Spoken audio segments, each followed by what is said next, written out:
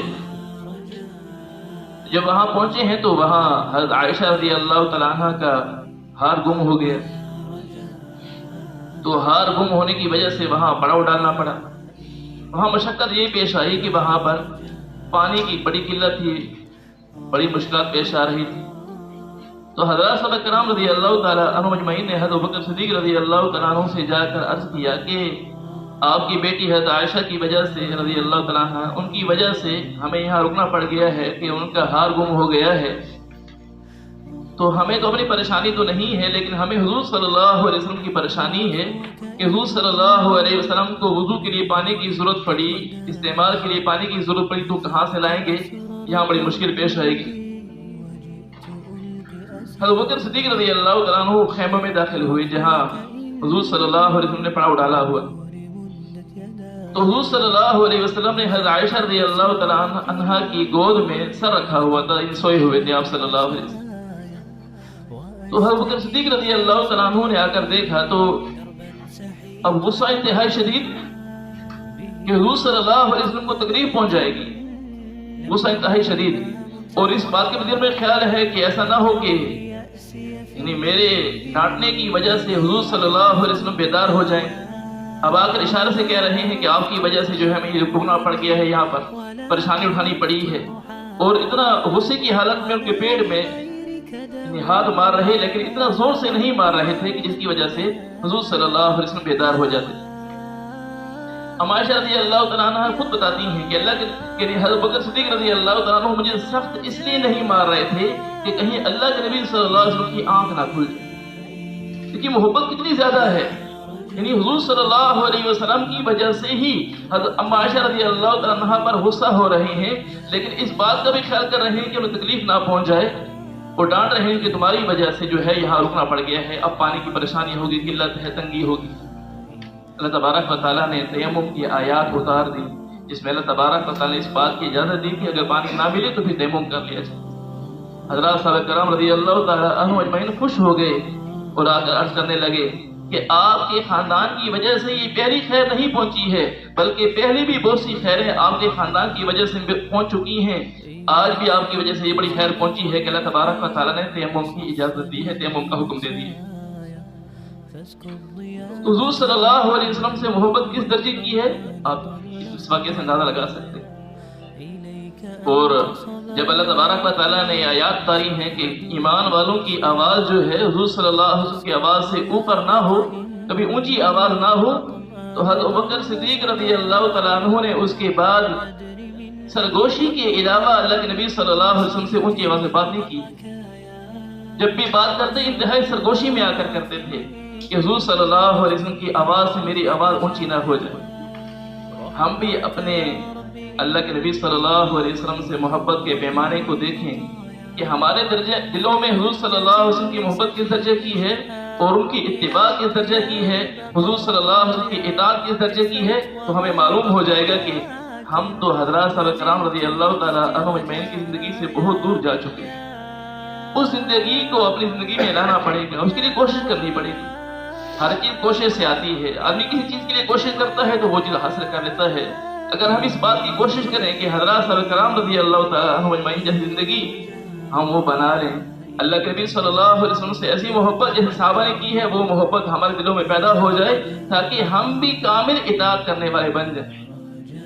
اللہ تعالیٰ حفاظت فرمائے. تو اطاعت نہ ہوئی اللہ کے نبی صلی اللہ علیہ وسلم کی کہ صرف پورے ہفتے میں ایک دن نماز پڑھنے کے لیے آ رہے ہوں, جمعہ کی نماز پڑھنے کے لیے پورا ہفتہ نماز نہ پڑھیں, یہ کہاں کی اطاعت ہے. جس چیز میں اللہ کے نبی صلی اللہ علیہ وسلم کی آنکھوں کی ٹھنڈک ہے تو کیا ہم اللہ کے نبی صلی اللہ علیہ وسلم کی آنکھوں کو ٹھنڈک پہنچا رہے ہیں یا تکلیف دے رہے ہیں نماز نہ پڑھیں. اللہ کے نبی صلی اللہ علیہ وسلم تو ہمارے لیے ساری رات روئے امت کے لیے کہ یا اللہ میری امت کی بخشش فرما دے, اور امت نماز چھوڑ کے اللہ کے نبی کو تکلیف پہنچا رہی. اللہ کے نبی صلی اللہ علیہ وسلم کا امت پر کتنا بڑا احسان ہے کہ اللہ تعالیٰ کے پاس جا کر 50 کی بجائے 5 نمازیں لے کے آئے ہیں یعنی 50-45 نمازیں امت کے لیے معاف کرا لی ہیں، اس کے باوجود ان 5 نمازوں کو امت ادا نہ کرے اور یہ کہے کہ ہمیں اللہ کے نبی سے محبت ہے، یہ کہاں کی محبت؟ جو جس سے محبت کرتا ہے وہ اس کا فرما بردار تابعدار ہوتا ہے۔ اگر ہمیں اللہ کے نبی صلی اللہ علیہ وسلم سے محبت ہے تو اطاعت اور فرما برداری والی زندگی دکھائیں۔ اللہ تبارک و تعالی ان ساری باتوں پہ ہم سب کو عمل کی توفیق نصیب